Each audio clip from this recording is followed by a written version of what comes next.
હવે બાળકો આ ચેપ્ટરનો છેલ્લો ટોપિક મતલબ કે છેલ્લો વિભાગનું નામ છે વિદ્યુત વિભાજન. તો એક્ઝેક્ટલી વિદ્યુત વિભાજન શું છે? તો વિદ્યુત વિભાજન એ વિદ્યુત ઉર્જાનું રાસાયણિક ઉર્જામાં રૂપાંતરણ કરતું કોષ છે. વિદ્યુત વિભાજન કોષ એ વિદ્યુત ઉર્જાનું રાસાયણિક ઉર્જામાં રૂપાંતર કરે છે. આ પ્રક્રિયા આપમેળે થતી નથી. આ પ્રક્રિયા આપમેળે નથી થતી. તમારે બહારથી વોલ્ટેજ આપવા પડે છે. આપમેળે નથી થતી એટલે આનો ડેલ્ટા G0 ગ્રેટર ધેન 0 અને K લેસ ધેન 1 હોય છે. ઓકે, આમાં કોઈ ક્ષાર સેતુની જરૂર નથી પડતી. આ પ્રક્રિયા એક જ પાત્રમાં થાય છે. હું જે પણ મુદ્દા લખું છું એ મુદ્દાને તમે સામેની બાજુ વિરુદ્ધ કરીને લખો તો એ વિદ્યુત વિભાજન અને વિદ્યુત રાસાયણિક કોષ વચ્ચેનો તફાવત થઈ જાય. ઓકે, તો વિદ્યુત ઉર્જા અને વિદ્યુત ઉર્જાનું રાસાયણિક ઉર્જામાં રૂપાંતર કરે એને વિદ્યુત વિભાજન કહેવાય. આપમેળે પ્રક્રિયા થતી નથી એટલે એની મુક્ત ઉર્જા ફેરફારનું મૂલ્ય ધન છે. એક જ પાત્રમાં થાય છે. બરાબર, આ રીતે. આમાં બેટરીનો ઉપયોગ થાય છે બાળકો. તો બેટરીનો ઉપયોગ થાય છે એટલે એક લાંબો છેડો હોય આ રીતે, એક ટૂંકો છેડો હોય. ફિઝિક્સમાં તમે જાણો છો. તો અહીંયા જે લાંબા છેડા સાથે જોડાયો હોય એ એનોડ કહેવાય અને ટૂંકા છેડા સાથે જોડાયો હોય એ કેથોડ કહેવાય. આ જ વસ્તુ વિદ્યુત રાસાયણિક કોષમાં એવું હતું કે જેના પર ઓક્સિડેશન થાય એ એનોડ કહેવાય અને રિડક્શન થાય એ કેથોડ કહેવાય. જ્યારે આમાં ઊંધું છે, પોઝિટિવ સાથે જોડાય તે એનોડ ને નેગેટિવ સાથે જોડાય કેથોડ. એનોડ ઉપર ઓક્સિડેશન થાય અને કેથોડ ઉપર રિડક્શન થાય અને તમને જુદી જુદી નિપજો મળે. આ ઘટનાને વિદ્યુત વિભાજન કહે છે. તો વિદ્યુત વિભાજનની એક્ઝેક્ટ વ્યાખ્યા શું? પછી ઉદાહરણ લઈએ. વિદ્યુત વિભાજનની એક્ઝેક્ટ વ્યાખ્યા શું? તો વિદ્યુત ઉર્જા આપવાથી વિદ્યુત ધ્રુવો પર, એટલે જે અંદર તમે પ્લેટ ડુબાડી છે એના પર વિદ્યુત ધ્રુવો પર નિપજો પ્રાપ્ત થાય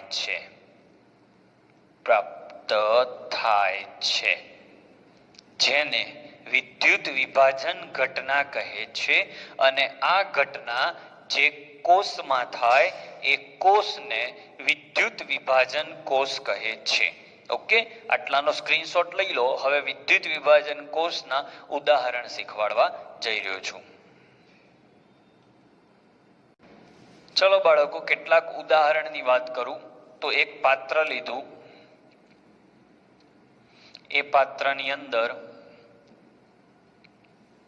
પાણી લીધું અને એમાં એસિડના થોડા ટીપા નાખ્યા, એસિડિક પાણી. એની અંદર વિદ્યુત ધ્રુવ ડુબાડ્યા અને જે વિદ્યુત ધ્રુવ ડુબાડ્યા એ નિષ્ક્રિય છે. નિષ્ક્રિય વિદ્યુત ધ્રુવ પ્લેટિનમના વિદ્યુત ધ્રુવ ડુબાડ્યા. નિષ્ક્રિય એટલા માટે ડુબાડ્યા કે એ નિષ્ક્રિય હશે એટલે જે કંઈ પણ પ્રક્રિયા થશે એ દ્રાવણની થશે અને જો એ સક્રિય હોત તો એમની દ્રાવણ જોડે બબાલ થાત. હું શીખવાડીશ તમને કેવી રીતે. અને આ બંનેને એકબીજા સાથે બેટરી વડે જોડી દો. પોઝિટિવ છેડો આ રીતે અને નેગેટિવ છેડો આ રીતે. ઓકે, તો આ એનોડ બન્યો અને આ કેથોડ. તો એનોડ ઉપર પાણીનું ઓક્સિડેશન થાય, એનોડ ઉપર પાણીનું ઓક્સિડેશન થાય અને કેથોડ ઉપર પાણીનું રિડક્શન થાય. કારણ કે વિદ્યુત ધ્રુવો તો પ્રક્રિયા કરવા તૈયાર જ નથી. તો વિદ્યુત ઉર્જા આપવાથી આ પ્રક્રિયાઓ થઈ રહી છે, એટલે વિદ્યુત ઉર્જાનું રાસાયણિક ઉર્જામાં રૂપાંતર થઈ રહ્યું છે. તો પાણીનું ઓક્સિડેશન થાય તો એ પાણી ઓક્સિડેશન અનુભવી O2 માં રૂપાંતર પામે, H+ મુક્ત થાય અને ઇલેક્ટ્રોન મુક્ત થાય. ઓકે, હવે જે ઇલેક્ટ્રોન સમીકરણને સંતુલિત કરીએ તો અહીંયા O એક વાર છે ને અહીંયા 2 વાર, તો અહીંયા તમે ભાગ્યા 2 કરી દો. અહીંયા H 2 વાર છે એટલે આ 2 વખત પ્લસ થઈ જાય. 2 વખત પ્લસ થયા એટલે ઇલેક્ટ્રોનની સંખ્યા 2 થાય, તો જ બંને બાજુનો વીજભાર સંતુલિત થયો કહેવાય. હવે અહીંયા જે 2 ઇલેક્ટ્રોન મળ્યા હતા એ કેથોડ ઉપર પ્રક્રિયામાં વપરાય. ઓકે, તો હવે H2O નું રિડક્શન થાય તો H2 ઉત્પન્ન થાય, OH- ઉત્પન્ન થાય. હવે અહીંયા તમે જોશો તો વીજભાર, નેગેટિવ વીજભાર કેટલો છે? 2, અને આ બાજુ નેગેટિવ વીજભાર 1 છે, એટલે અહીંયા 2 વડે ગુણવા પડશે. તો H કેટલા થયા? 2 ને 2 4, તો અહીંયા 2 આવશે. તો કુલ પ્રક્રિયા શું થઈ? તો 2 ઇલેક્ટ્રોન ગયા. H2O વત્તા 2H2O એટલે શું આવ્યો જવાબ? 3H2O. સામે એનોડ ઉપર 1/2 O2 મળ્યો, કેથોડ ઉપર H2 વાયુ મળ્યો, અને 2 વખત H+ અને 2 વખત OH- એટલે 2 વાર પાણી બન્યું.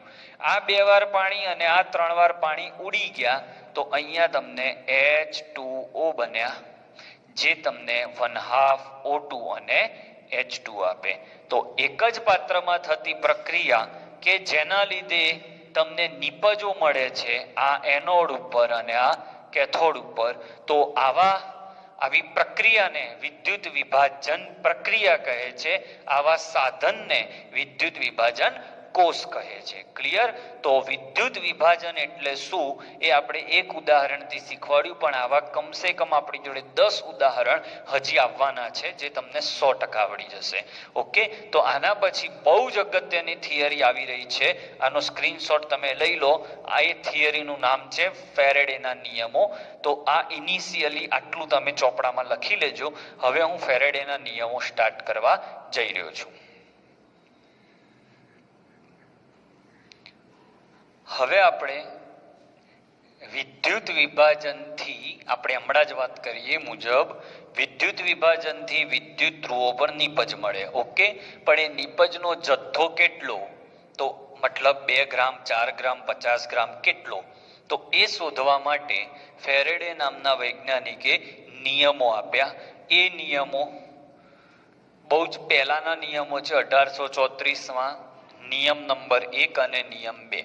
તો પહેલા નિયમ 1 ની વાત કરું કે ભાઈ વિદ્યુત વિભાજનથી વિદ્યુત ધ્રુવો પર જે નિપજોનો જથ્થો મળશે, એટલે કે વજન અથવા માસ, એ વિદ્યુત વિભાજન કોષમાં કેટલા વોલ્ટની બેટરી લગાવી છે, વિદ્યુતનો જથ્થો તમે કેટલો આપ્યો છે એના સમપ્રમાણમાં છે. મતલબ તમે જેટલી વધારે વિદ્યુતનો જથ્થો આપશો એટલી વધારે નિપજનો જથ્થો મળશે. બહુ જ સહેલો નિયમ.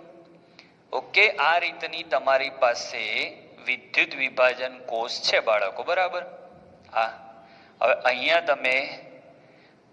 અહીંયા જે બેટરી છે એ બેટરીના વોલ્ટેજ હાઈ રાખશો તો અહીંયા જે નિપજોનો જથ્થો છે એ હાઈ રહેશે, કારણ કે વધારે વોલ્ટેજ આપશો એટલે પ્રક્રિયા વધારે થશે, એટલી નિપજ વધારે મળશે. તો સાદી ભાષામાં મેં તમને કહ્યું, જેમ જેમ વોલ્ટેજ વધારશો નિપજનો જથ્થો વધશે. ચલો હવે પ્રોપર વાક્ય બોલું. વિદ્યુત વિભાજનથી વિદ્યુત ધ્રુવો પર પ્રાપ્ત થતી નિપજોના જથ્થા એ તેમાંથી પસાર કરેલા વિદ્યુતના જથ્થાના સમપ્રમાણમાં છે. જેટલો વિદ્યુતનો જથ્થો વધારે આપશો એટલો તમારે નિપજનો જથ્થો વધારે મળશે. ઓકે, તો બહુ જ સહેલો એવો નિયમ નંબર 1. ઓકે, દાખલા ગણવા માટે આપણે એક સૂત્રનો ઉપયોગ કરવાના છીએ. આ સૂત્ર મારે સાબિત કરવું હોય તો હું કરી શકું છું, પણ હાલ તમે યાદ રાખજો, MIT/N ગુણ્યા 96,500 ગુણ્યા કોસ ક્ષમતા.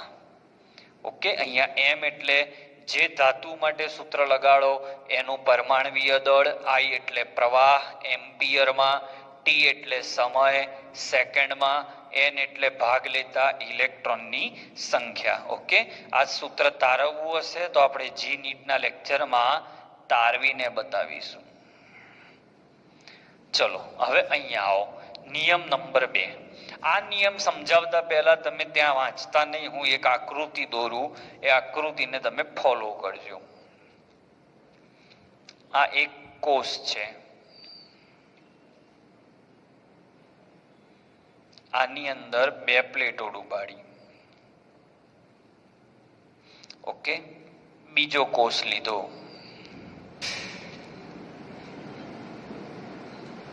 એમાં 2 પ્લેટો ડૂબાડી. જેટલા વોલ્ટેજ તમે અહીંયા આપો એટલા જ વોલ્ટેજ તમે અહીંયા આપો. ઓકે, એટલે શ્રેણીમાં જોડ્યા. એટલે શ્રેણી જોડાણમાં તમે ફિઝિક્સમાં જાણો છો, બંનેમાંથી પસાર થતો પ્રવાહ એટલે કે વિદ્યુતનો જથ્થો સમાન રહેશે. તો ધારો કે અહીંયા મળતી નીપજનું વજન W1 છે અને અહીંયા મળતી નીપજનું વજન W2 છે, તો આનો અને આનો ભાગાકાર એ જે ધાતુ મળી, સમજી લો ધાતુ મળી અહીંયા Ag ધારી લઉં છું, અને અહીંયા ધાતુ મળી Mg, તો Ag નું તુલ્ય દળ અને Mg ના તુલ્ય દળના સાથે સંબંધ ધરાવે છે. એટલે W1/W2 બરાબર Ag નું તુલ્ય દળ ભાગ્યા Mg નું તુલ્ય દળ. હવે પાછો નવો પ્રશ્ન થાય કે સાહેબ તુલ્ય દળ એટલે શું? તો પરમાણવીય દળ ભાગ્યા જે ધનાયન હોય, જેમ કે Ag+, તો Ag+ માં વીજભાર કેટલો? 1, તો એના છેદમાં મૂકવાનો, એને આપણે કહીએ સંયોજકતા. એ રીતે Mg હોય તો Mg2+, તો Mg2+ માંથી Mg બને છે, એટલે 2 નો ફેરફાર, તો 2 વડે ભાગવાના. એટલે સમજો કે એલ્યુમિનિયમનું તુલ્ય દળ ગણવું હોય તો એલ્યુમિનિયમનું પરમાણવીય દળ છે 27, તો અહીંયા 27 મૂકવાના. અને એલ્યુમિનિયમનો વીજભાર છે 3, તો 3 વડે ભાગવાના, એટલે 27/3 9. ઓકે, તો હવે હું આને શબ્દ સ્વરૂપ આપું છું. જુદા જુદા વિદ્યુત વિભાજ્ય દ્રાવણ ધરાવતા, એટલે અહીંયા દ્રાવણ હોય અને અહીંયા જે દ્રાવણ હોય એ જુદા હોય.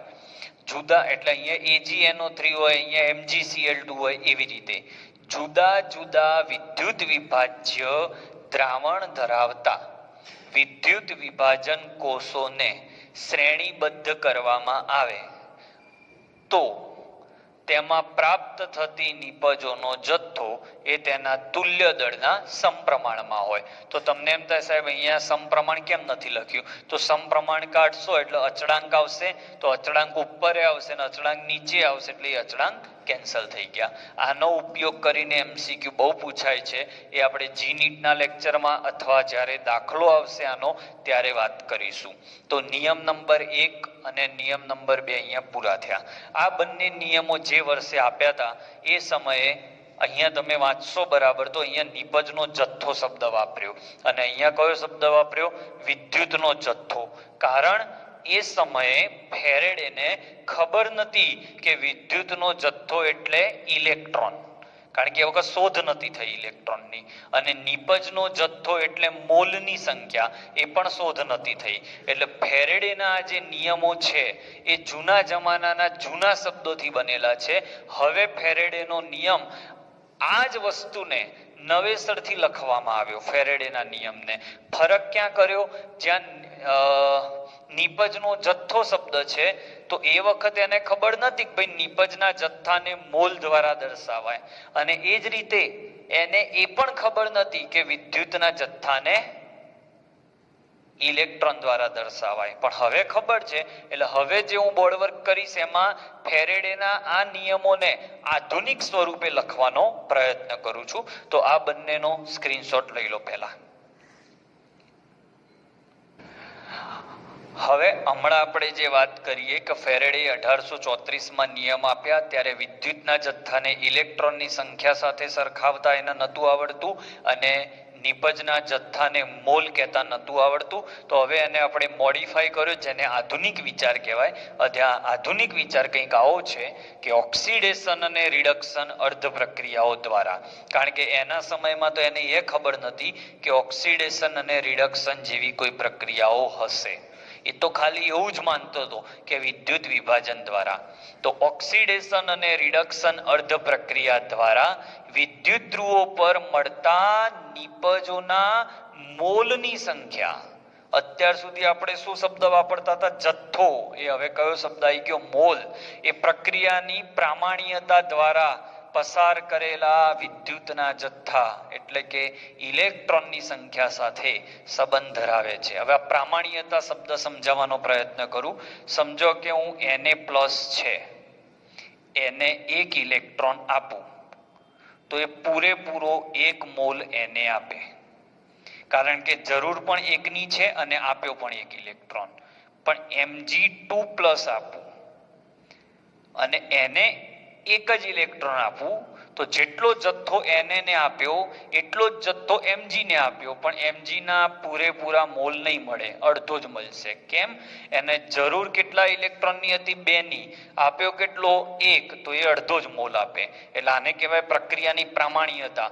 આનું પ્રમાણ 1 ની જરૂર છે તો 1 આપ્યો, પણ આને 2 ની જરૂર છે ને 1 આપ્યો, એટલે અડધો મોલ. એ રીતે તમે અહીંયા Al3+ ને 1 ઇલેક્ટ્રોન આપો તો તમને 1/3 Al મળે. આ રીતે જો કોઈ પણ ધાતુ હોય N+ અને એને 1 જ ઇલેક્ટ્રોન આપો તો એ 1/n ટાઈમ M ધાતુ આપે છે. ઓકે, હવે આપણને એ પણ ખબર પડી કે કોને કેટલો વીજભાર આપવાથી કોણ કેટલું મળે. હજી દાખલા અને MCQ શીખવાડીશ ત્યારે આ ટોપિક એકદમ ક્લિયર થશે. હું વારે વારે કહું છું કે આટલું ભણાયું મતલબ આ ચોપડી ભણાઈ રહ્યો છું. હાલ હું GNET કે ગુજકેટમાં નથી ઘૂસેલો, ચોપડી ભણાઈ રહ્યો છું. જ્યારે આપણે આના MCQ કરીશું ત્યારે એકદમ પાવરફુલ તમને કરી દઈશ.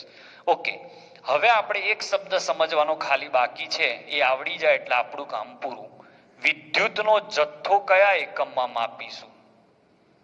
તો વિદ્યુતનો જથ્થો 1 મોલ ઇલેક્ટ્રોન દ્વારા વહન પામતા વિદ્યુતના જથ્થાને 1 ફેરાડે કહે છે. 1 મોલ ઇલેક્ટ્રોન દ્વારા વહન પામતા વિદ્યુતના જથ્થાને, તો 1 ઇલેક્ટ્રોન દ્વારા કેટલું વહન પામે બધા જ જાણે છે? 1.6 × 10⁻19 કુલમ. 1 ઇલેક્ટ્રોનનો કુલમ આટલા હોય, પણ આપણને 1 મોલ કીધા છે એટલે 6.022 × 10⁻23 માટે કેટલા? તો આને નાને ગુણશો એટલે 96287 આવશે. સોરી, 96487. એને એપ્રોક્સિમેટલી 96500 કુલોમ્બ કહેવાય. અને એ જે 96500 કુલોમ્બ છે એને જ કહેવાય છે 1 ફેરેડે. એટલે વિદ્યુતનો જથ્થો કા કુલમ્બ એકમમાં મપાય કા ફેરેડે એકમમાં મપાય. તો 1 મોલ ઇલેક્ટ્રોન દ્વારા વહન પામતા વિદ્યુતના જથ્થાને 1 ફેરેડે કહેવાય. અને ખાસ આપણું બ્રહ્મવાક્ય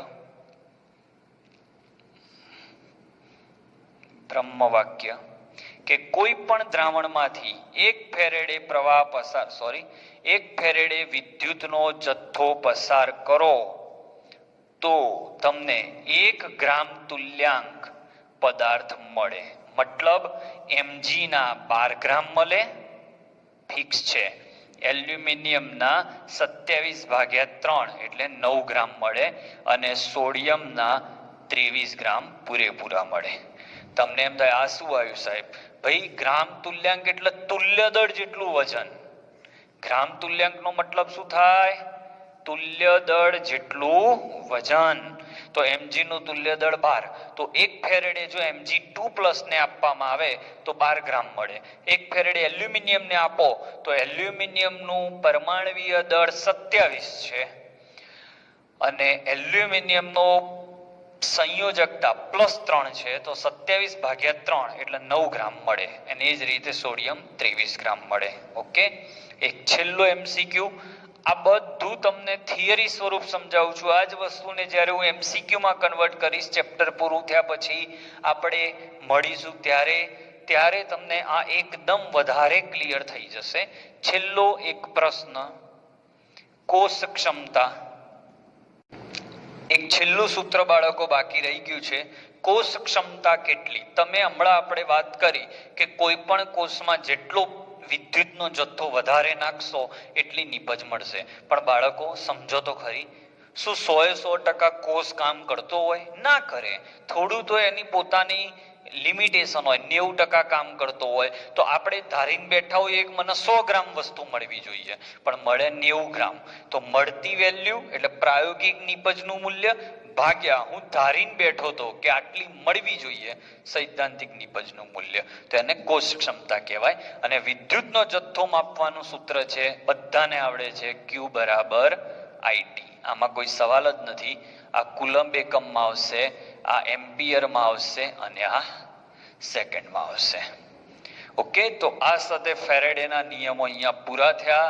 હવે 2 લેક્ચરનું કામ બાકી છે એટલે આ ચેપ્ટર પૂરું થઈ જશે. સ્ક્રીનશોટ લઈને ચોપડામાં લખી લેજો.